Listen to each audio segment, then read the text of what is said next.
Ontem a CPI do MST também estava acontecendo. Apesar da CPI do dia 8 de janeiro ter chamado toda a atenção, a gente precisa abrir o espaço e colocar um adendo aqui também para a CPI do MST, que teve pautas importantes acontecendo. Então a gente vai tentar falar sobre a CPI do MST, o caso Carla Zambelli, que está ficando cada vez mais complicado. Enfim, vamos falar do Coronel Zuco e Sâmia Bonfim também, que tiveram uma discussão aí, um certo embate, e a gente vai explicar cada detalhe desse para vocês. Combinado? Vamos junto? Não esqueça só de se inscrever no canal, curtir, compartilhar, isso é muito importante para a gente. Então, se você puder dar sua contribuição aí, dando um like que seja, assim o YouTube manda para mais pessoas, ajuda e ajuda muito. Mas bora começar, que eu sei que você precisa de informação. Enfim, vamos falar do José Rainha. José Rainha, ele é um líder de um movimento de invasores de terra. E ele é um cidadão polêmico devido às situações que ocorreram em relação aos movimentos de invasão de terra e crimes que são imputados ao mesmo. Essa matéria da CNN diz o seguinte: veja ao vivo. CPI do MST houve José Rainha, líder sem terra. Eu preciso fazer uma diferenciação porque muita gente acha que o José Rainha é líder do sem terra. Hoje o maior nome, a maior liderança do sem terra é o Stedley, tá? Não é o José Rainha. O José Rainha é parte de um outro movimento. E aí, esse movimento é a Frente Nacional de Lutas, é o FNL, tá? Não é só os sem terras que invadem. Tem um monte de movimento aí, invasor de terras, que cometem aí essas atrocidades, que é invadir o que não é deles, invadir terra dos outros. E olha só, aqui é importante a gente entender o tamanho da hipocrisia desse tipo de gente. Vocês sabem que o Zé Rainha, dentre as acusações, está a de extorsão. O que é extorsão? Ele faz ameaças em troca de dinheiro, pedindo dinheiro. O que ele fazia? Ele mandava que os sem terra invadissem, ou o pessoal do NFL invadisse terras. E aí, ele procurava o fazendeiro e falava: ó, se você não pagar uma certa quantia em dinheiro, nós vamos destruir toda a sua lavoura, e eles não vão sair, você não entra, nós vamos matar toda a sua criação, todos os animais, vamos destruir as lavouras, vamos acabar com a sua fazenda, e nós vamos impedir que você atue, você vai perder muito dinheiro. E aí ele pedia dinheiro para que o sem terra saísse lá de dentro. E ele atuava de forma armada ainda, é o que apurou o próprio Ministério Público do Estado de São Paulo, que pediu a prisão dele, e ele estava preso até pouco tempo, mas já está livre, né? Já está livre. E aí, o grande ponto aqui é que os valores que ele cobrava não era qualquer valor, não, eram valores vultuosos, tá? Chegava a cobrar 20 milhões só de um fazendeiro para poder pegar as terras para que os sem terra saíssem. Então, isso aqui virou um mecanismo de crime e não efetivamente fazer qualquer tipo de reforma, fazer qualquer tipo de projeto que faça com que o país evolua. E aí ele negou essas extorsões. Esse é o José Rainha. Eu quero que vocês observem bem a imagem do José Rainha, porque vocês vão ver aqui um argumento dele que a gente precisa refutar. É cada argumento mais imbecil que é até difícil a gente, às vezes, não tecer críticas. Olha o que ele falou. No início do depoimento, José Rainha defendeu a reforma agrária como reparação histórica da dívida que o Brasil tem com negros, ele não é negro, e com indígena, também não é indígena. Pelo amor de Deus, e disse que as ocupações ocorrem em terras públicas, muitas vezes sem qualquer comprovação de posse. Isso é mentira mais do que comprovado. São terras privadas, não são terras públicas, muitas, inclusive terras produtivas que são invadidas por esses movimentos. E isso aí é uma aberração, eu tenho certeza que brasileiro nenhum sério apoia esse tipo de caso. E aí, a gente entra num ponto aqui. O José Rainha, nesse depoimento, ele colocou uma deputada do PSOL na berlinda.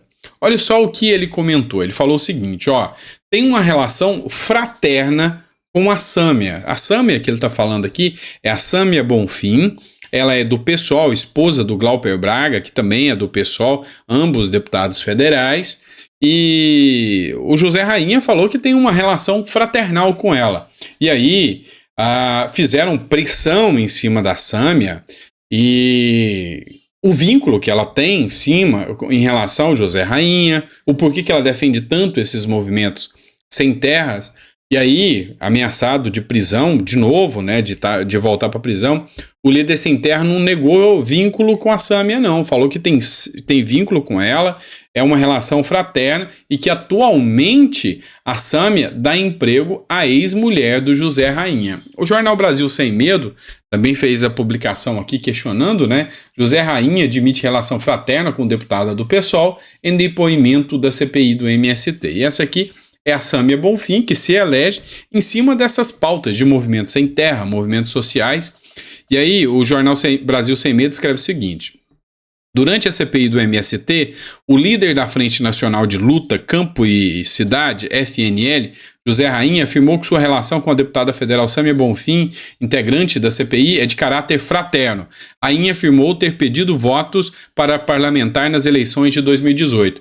Entretanto, negou interferir na contratação de Diolinda Alves de Souza, sua ex-mulher, como secretária parlamentar do gabinete de Sâmia, matéria do BSM, que é Brasil Sem Medo. Pessoal, convenhamos aqui, com uma informação dessa, a Sâmia Bonfim deveria ser excluída da CPMI de imediato. Ela mesmo, se tivesse uma postura séria, ela deveria se declarar impedida de participar da CPMI do MST. Como que ela vai ter uma atuação imparcial se ela emprega a ex-esposa desse cara e ele faz campanha para ela? Pelo amor de Deus. Então, assim, os parlamentares aqui da oposição, o que eles tinham que fazer? Entrar no STF e falar que ela é totalmente parcial aqui, e que aqui ela tumultua tanto a CPI do MST, é justamente para que os trabalhos não andem de forma adequada. E aqui, vou trazer um outro caso. Esse aqui que está do lado da Sâmia Bonfim aqui é o Coronel Zucco, tá? É o presidente da CPMI e vem fazendo um trabalho muito sério na CPMI. Mas dá uma olhada só nessa matéria do Correio Brasiliense. O presidente da CPI do MST oferece hambúrguer para a deputada se acalmar. Após sugerir que Sâmia Bonfim comesse um hambúrguer ou tomasse um calmante, o deputado Coronel Zucco foi acusado, né, por outras deputadas de machismo e gordofobia. Pessoal, tudo que você fala hoje para a esquerda, eles têm um rótulo para te enfiar. É machista? Ah, mas é uma mulher. É machista. Mas quando é um deputado da esquerda, do pessoal que vai lá e tenta encoxar, se esfregando numa deputada que é de direita, aí as feministas não reclamam de machismo, não. Aí não reclamam de nada. Quando é um deputado ou uma deputada da esquerda que xinga, ofende, fala palavras escabrosas contra alguém da direita, aí ninguém vai reclamar. Ninguém fala nada. Mas o presidente brincar com ela, ó, vai comer um hambúrguer, vai se acalmar, é machismo. Estão pedindo a retirada dele da CPMI. Agora você entende isso? Ela, que é ligada ao movimento, ela não pode ser retirada. Ele, por brincar para ela, ó, vai comer um hambúrguer, vai se acalmar, ele é machista e gordofóbico. Dá para você ter noção disso? E aí eu coloco uma matéria aqui para vocês, ó, Diário do Nordeste. Deputada Sâmia Bonfim é vítima de gordofobia e machismo na CPI do MST. É uma violência de gênero. Olha só como a mídia trata esse caso. Parlamentar por São Paulo, Sâmia Bonfim afirmou que levará o caso à Procuradoria-Geral da República. Vai acusá-lo de gordofobia, de xenofobia, de um monte de fobia ou ismo que eles inventam. Só que o Zucco já confirmou e falou, olha, peraí pessoal, a Sâmia Bonfim, ela sempre está fazendo brincadeiras usando em consideração essa questão de hambúrguer, então não falei por mal.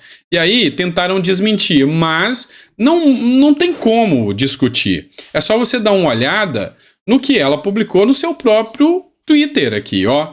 É fake news o boato que sou fã do hambúrguer do McDonald's. Prefiro artesanal. Servidos. E aí, tem fotos dela também comendo hambúrguer. Então, assim, dentro da CPMI. Depois do dia que criticaram os deputados por estar comendo melancia, ela leva hambúrguer e vai comer hambúrguer lá. E aí, por causa disso, em função dessa situação, é que o Coronel Zucco brincou com a Sâmia Bonfim, falando, vai comer um hambúrguer, se acalmar. Por quê? Aí ninguém conta a verdade. Ela estava causando tumulto dentro da CPI do MST tentando fazer com que os trabalhos não andassem. Por quê? Vocês já sabem o porquê. É interesse, tá? Tem interesse que os trabalhos não andem. Vamos falar agora do caso Carla Zambelli. Não vou me estender muito no vídeo, mas a gente precisa falar sobre isso aqui, ó. Essa matéria é do Paulo Capelli, do jornal Metrópolis, as mensagens de WhatsApp de Carla Zambelli a Bolsonaro. Carla Zambelli enviou mensagens de WhatsApp ao ex-presidente Bolsonaro, com questionamentos em relação dos fatos ocorridos pós-eleição. Essas mensagens aqui foram de fevereiro. Como que está a situação da Carla Zambelli hoje? Uma situação complicadíssima. O PL tem um grupo de WhatsApp do PL que está parado ainda, tá? Sem conversa desde que rolou a briga, inclusive ofensas pesadas em relação à votação da reforma tributária. Então, desde que aconteceu isso, tá tudo parado.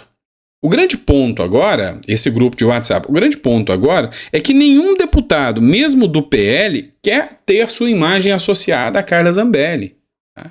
A Carla Zambelli, agora, recente, depois do caso do hacker, da Vaza Jato, que vão utilizar para ligar ao Bolsonaro, vocês não tenham dúvida que a esquerda vai tentar fazer isso, mas o grande ponto aqui que é interessante levantar é que Bolsonaro não quis atender a Carla Zambelli e não respondeu a Carla Zambelli, pelo menos até o momento que eu estou gravando, ou seja, mostrou aqui uma ruptura total da Carla Zambelli e do Bolsonaro. E isso aqui já foi confirmado, tá? Essa matéria aqui do Metrópolis. Em meio ao período sabático que passou nos Estados Unidos após deixar a presidência, Bolsonaro recebeu um WhatsApp de Carla Zambelli.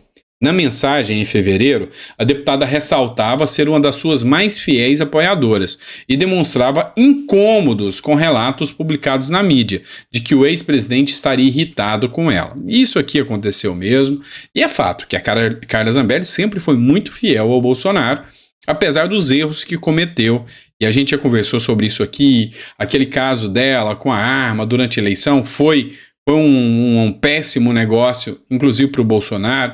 O próprio Valdemar da Costa Neto, o Ciro Nogueira, falou que um dos motivos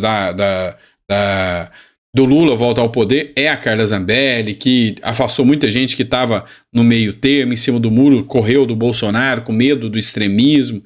Isso aí foi amplamente discutido. Só que aí a Zambelli fez cobranças do Bolsonaro aqui. A Carla Zambelli cobrou o Bolsonaro, disse que ele deveria ter dito com clareza a seus seguidores, após a derrota eleitoral, que aceitaria o resultado das urnas. Lembra que o Bolsonaro foi para Orlando, ficou nos Estados Unidos? Enfim, essa aqui é uma crítica que eu ouço de centenas de apoiadores do ex-presidente Bolsonaro. Centenas. Bolsonaro deveria ter se posicionado, porque Bolsonaro já sabia que o exército não ia fazer nada. Tem informações, inclusive The Financial Times já divulgou que o Bolsonaro, que recebeu visitas de membros do governo norte-americano, dizendo que o Bolsonaro deveria aceitar o resultado das eleições, inclusive chamou integrantes do exército, e teve uma divulgação à época. Eu lembro que eu fiz cobertura de um trecho onde um general falava: olha, do que adianta termos 10 dias de glória e 10 anos de guerra, porque se nós fizermos qualquer coisa, vai vir guerra para cima da gente. E ele estava relacionando ali aos Estados Unidos. Então o Bolsonaro já sabia que o exército não faria nada. E aí a grande crítica não foi só da Zambelli, não. Foi Roberto Justus, foram muitas pessoas que criticam essa postura do Bolsonaro, que deveria ter falado: o exército não vai fazer nada, se acovardou, e aí, pessoal, vai embora para casa, acaba com isso. E muita gente ainda acha que o caso do dia 8 de janeiro foi por causa dessa omissão de Bolsonaro que os patriotas ficaram lá na frente dos quartéis e acabaram sendo presos.